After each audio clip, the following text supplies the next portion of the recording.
Hello friends, आप देख रहे हैं एफ के एजुकेशन।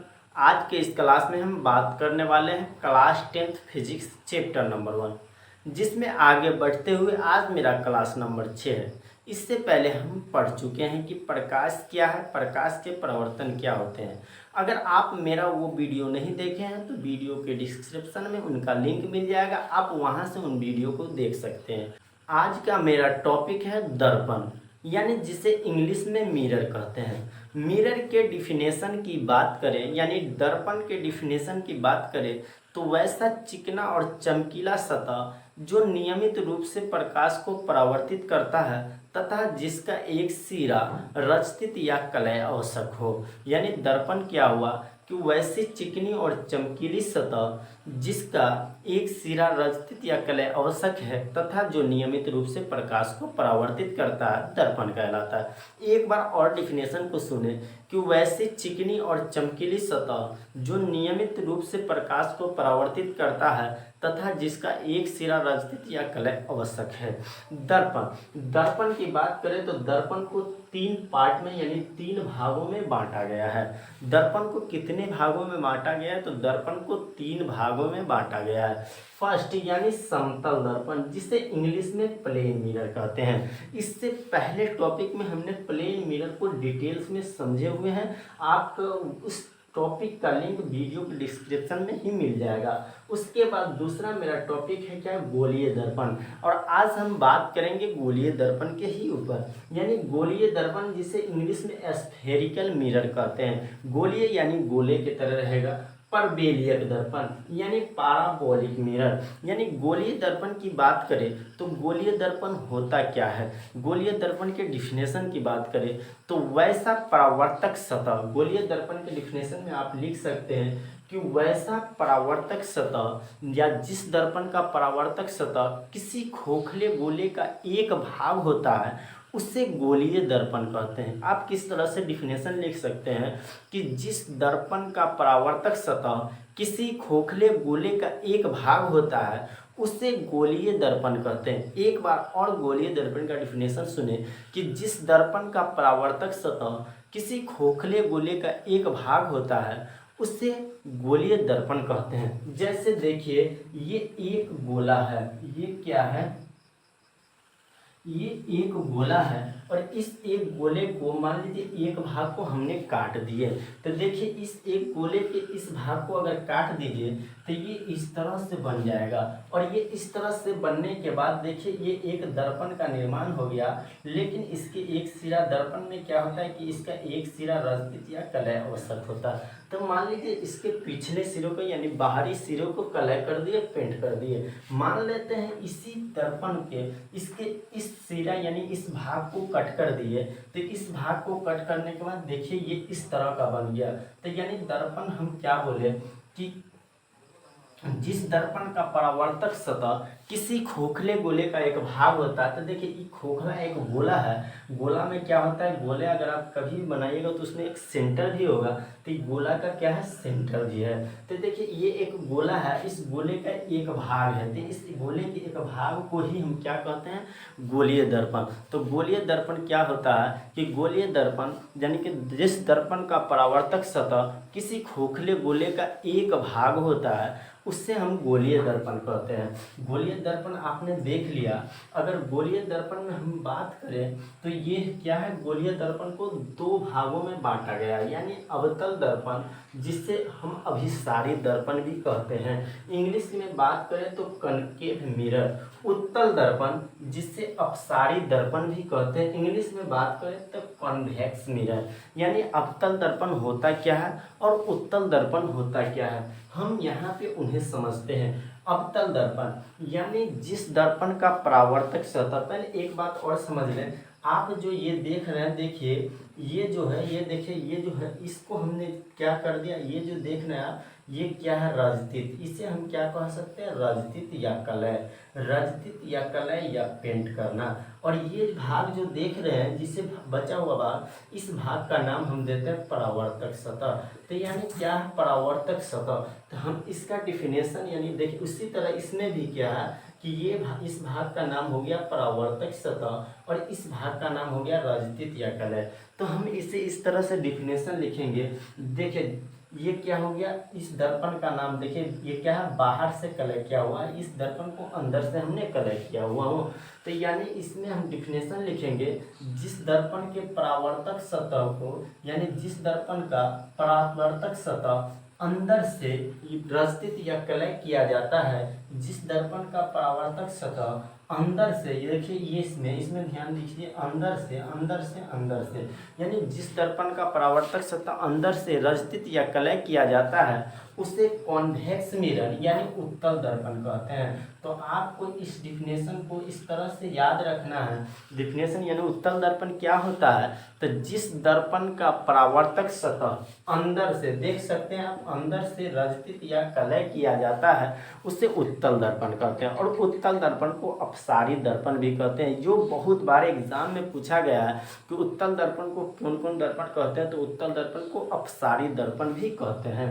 और अवतल दर्पण, जिस दर्पण का परावर्तक सतह बाहर से, देखिए बाहर से हम पेंट कर रहे हैं, ये देख सकते हैं आप, बाहर से हम पेंट कर रहे हैं, तो जिस दर्पण का परावर्तक सतह बाहर से पेंट यानी रजतित या कलय किया जाता है उससे क्या कहते हैं, अवतल दर्पण कहते हैं। तो ये क्या हो गया, अवतल दर्पण। तो आपको क्या याद रखना है कि जिस दर्पण का परावर्तक सतह अंदर से रजतित या कलय किया जाता है उसे उत्तल दर्पण कहते हैं, और जिस दर्पण का परावर्तक सतह बाहर से रजतित या कलय किया जाता है उसे अवतल दर्पण कहते हैं। अगर आपको कुछ और डिफिनेशन भी लिखना है तो आप इसे इस तरह से भी लिख सकते हैं कि जिस दर्पण का परावर्तक सतह धंसा हो, देखिए ये धंसा है इस अंदर की ओर, तो जिस दर्पण का परावर्तक सतह धंसा हो उससे आप क्या कहेंगे, अवतल दर्पण। और जिस दर्पण का परावर्तक सतह उत्तल यानी उभरा हो, तो जिस दर्पण का परावर्तक सतह उभरा हो उसे उत्तल यानी उभरा, तो जिस दर्पण का परावर्तक सतह उभरा हो उसे उत्तल दर्पण कहते हैं। तो डिफिनेशन आप किसी भी तरह से लिख सकते हैं। देखिए अवतल दर्पण का यानी जिस दर्पण का परावर्तक सतह धंसा हो उसे अवतल दर्पण कहते हैं। आपको फिगर ये वाला बना लेना है, ये क्या है, एक अवतल दर्पण। और जिस दर्पण का परावर्तक सतह उभरा हो उसे उत्तल दर्पण कहते हैं यानी कॉन्वेक्स मिरर। आपको फिगर ये वाला बनाना, नहीं तो आप डिफिनेशन इस तरह से भी लिख सकते हैं कि जिस दर्पण का परावर्तक सतह बाहर से रजतित या कलय किया जाता है उसे अवतल दर्पण कहते हैं, या जिस दर्पण का परावर्तक सतह अंदर से रजतित या कलय किया जाता है उसे उत्तल दर्पण कहते हैं। अगर आप कॉन्वेक्स और कॉन्केव समझ गए होंगे तो हमें आज क्या पढ़ना, ये ध्रुव क्या होता है, और फुल डिटेल्स में समझें कि ध्रुव। हो सकता है वीडियो थोड़ा लंबा हो जाए लेकिन आप इन सभी चीज़ों को बहुत डिटेल्स में समझ सकते हैं। तो सबसे पहले हम देखिए यहाँ पर क्या करेंगे, एक फिगर बना लेंगे। आप इसे इस तरह से देख सकते हैं। देखिए जिस दर्पण के परावर्तक सतह को हम बाहर से रजतित या कलय करते हैं उस दर्पण का नाम क्या देते हैं, तो उस दर्पण के नाम हम देते हैं क्या, अवतल दर्पण। तो ये क्या हो गया, एक अवतल दर्पण। सबसे पहला मेरा टॉपिक है ध्रुव। तो ध्रुव होता क्या है, देखिए ध्रुव का मतलब क्या, यहाँ पे कोई बिंदु है, इस बिंदु का हम नाम दे सकते हैं P, यानी ध्रुव का मतलब क्या, पोल। तो ध्रुव को इंग्लिश में क्या कहते हैं, पोल। तो दर्पण की चौड़ाई, देखिए पोल कहाँ पे है, यानी दर्पण ये हो गया, दर्पण का चौड़ाई क्या हो गया, यहाँ से लेकर के और यहाँ तक। तो दर्पण की चौड़ाई के मध्य बिंदु को, दर्पण के चौड़ाई के मध्य बिंदु को ध्रुव कहते हैं। इसमें आपको डिफिनेशन याद करने की जरूरत भी नहीं है, आप देख ही सकते हैं। यानी ध्रुव यानी पोल, तो ध्रुव क्या है, तो दर्पण की चौड़ाई के मध्य बिंदु को यानी बीच वाले बिंदु, दर्पण के बीच वाले बिंदु को यानी दर्पण की चौड़ाई के मध्य बिंदु को ध्रुव कहते हैं। आप समझ सकते हैं, यानी ये दर्पण है, इसके चौड़ाई के मध्य बिंदु को क्या कहते हैं, ध्रुव कहते हैं। तो ये अगर आप समझ गए होंगे तो नेक्स्ट हमारा टॉपिक है क्या, वक्रता केंद्र यानी centre of curvature. Centre of curvature क्या होता है, यानी वक्रता केंद्र क्या होता है। तो आपने क्या देखे थे कि गोलीय दर्पण एक खोखले गोले का एक क्या होता है, भाग होता है। तो देखिए गोलीय दर्पण, ये देखिए ये क्या है, गोलीय दर्पण। इस गोलीय दर्पण मान लीजिए इस पर क्या है, कोई सेंटर, जब गोलीय दर्पण है तो गोली जिस दर्पण का परावर्तक जैसे खोखले गोला था, जब जो खोखला गोला होगा तो उस गोले का तो कोई ना कोई केंद्र भी होगा ना, और उसी केंद्र के एक भाग को हमने काट लिया। तो देखिए इस भाग को काट लिया तो इस भाग का ये क्या है, सेंटर है, केंद्र है। तो यही सेंटर को मान लीजिए इसी भाग को आप बढ़ाते चले जाइए, बढ़ाते चले जाइए, तो क्या इसका भी तो कोई सेंटर होगा, यानी यानी यही भाग का आप देखिए, यानी इस गोले का, यानी इसी गोले का एक भाग है, देख सकते हैं ये जो हमने गोले को बढ़ा दिया तो इसी गोले का ये क्या है, एक भाग है।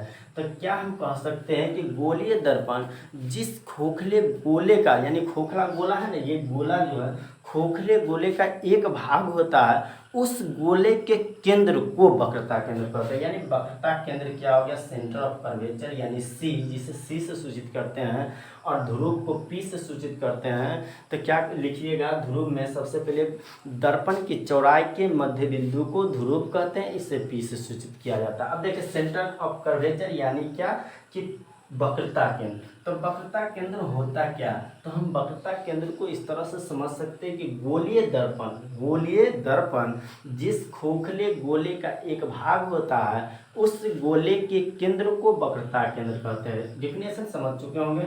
यानी वक्रता केंद्र क्या, तो गोलीय दर्पण जिस खोखले गोले का एक भाग होता है, उस गोले के केंद्र को, यानी खोखला गोला जो है ना, वही खोखले गोले का जो केंद्र होगा यानी सेंटर होगा, उसी को हम वक्रता केंद्र कहते हैं। तो गोलीय दर्पण जिस खोखले गोले का एक भाग होता है, उस गोले के केंद्र को वक्रता केंद्र कहते हैं। रिपीट करने का एक ही कारण है, ताकि आप बार बार सुन करके भी समझ सके और याद हो जाए ऑटोमेटिक। यानी गोलीय दर्पण क्या है, तो गोलीय वक्रता केंद्र क्या है, गोलीय दर्पण जिस खोखले गोले का एक भाग होता है, उस गोले के केंद्र को वक्रता केंद्र कहते हैं। तो देखिए ये हो गया आपका वक्रता केंद्र।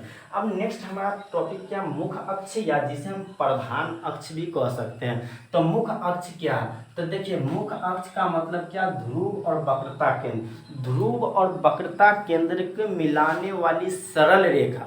यानी आपको याद रखना है, ध्रुव और वक्रता केंद्र को मिलाने वाली सरल रेखा को, सरल रेखा यानी सीधी रेखा। तो ध्रुव ये हो गया और वक्रता केंद्र ये हो गया, और इन दोनों के मिलाने वाली ये रेखा हो गई। तो यानी क्या हम डिफिनेशन में लिख दिए, इसको हटा दीजिए आप। तो डिफिनेशन में हमने क्या लिखा कि ध्रुव और वक्रता केंद्र, तो ध्रुव ये देखिए और ये वक्रता केंद्र है। तो ध्रुव और वक्रता केंद्र, ध्रुव और वक्रता केंद्र के मिलाने वाली सरल रेखा को हम क्या कहते हैं, तो मुख्य अक्ष या प्रधान अक्ष कहते हैं। तो ध्रुव और वक्रता केंद्र, इन दोनों को मिलाने वाली ये सरल रेखा इधर भी जा सकती है। तो आपको याद रखना है कि क्या है, मुख्य अक्ष या प्रधान अक्ष क्या है, यानी प्रिंसिपल एक्सिस क्या है। तो ध्रुव और वक्रता केंद्र को मिलाने वाली सरल रेखा को मुख्य अक्ष या प्रधान अक्ष। देखिए मान लीजिए कोई रेखा इस तरह से आई, इस तरह से भी तो ये मिल गई ध्रुव वक्रता केंद्र, हो सकता है इस तरह से वक्रता केंद्र था, इस तरह से ध्रुव को मिले, तो ये भी वक्रता केंद्र ध्रुव था। लेकिन क्या ये सरल रेखा थोड़ी है, नहीं सर, देखिए इस तरह से आए तो इस तरह से गोल बना करके जाकर मिल गई। लेकिन क्या हमें क्या डिफिनेशन है कि ध्रुव और वक्रता केंद्र को मिलाने वाली सरल रेखा यानी सीधी रेखा ही होना चाहिए, तभी वो क्या होगा, मुख्य अक्ष या प्रधान अक्ष। यानी ये जो आप देख रहे हैं सीधी रेखा, यही एक मुख्य अक्ष या प्रधान अक्ष है, बाकी आप इस तरह से नहीं बना सकते हैं। तो हम डिफिनेशन में क्या बोले कि मुख्य अक्ष या प्रधान अक्ष क्या है, तो ध्रुव और वक्रता केंद्र के मिलाने वाली सरल रेखा को मुख्य अक्ष या प्रधान अक्ष कहते हैं। नेक्स्ट क्या है, दर्पण द्वारक। यानी दर्पण द्वारक क्या है, ये बहुत इंपॉर्टेंट है। यानी दर्पण द्वारक देखिए, इसे मान लीजिए m और इसे मान लीजिए m डैश। दर्पण द्वारक यानी दर्पण जितना चौड़ा होगा, जितना लंबा होगा, तो यानी दर्पण की चौड़ाई को क्या बोलेंगे डिफिनेशन में, दर्पण की चौड़ाई को दर्पण द्वारक कहते हैं। क्या, दर्पण की चौड़ाई को दर्पण द्वारक कहते हैं। हमें लगता है कि ये भी आप समझ चुके होंगे कि दर्पण द्वारक क्या है, तो दर्पण की चौड़ाई को दर्पण द्वारक कहते हैं। इसे mm डैश से सूचित किया जाता है। देखिए mm डैश क्या है, दर्पण द्वारक, m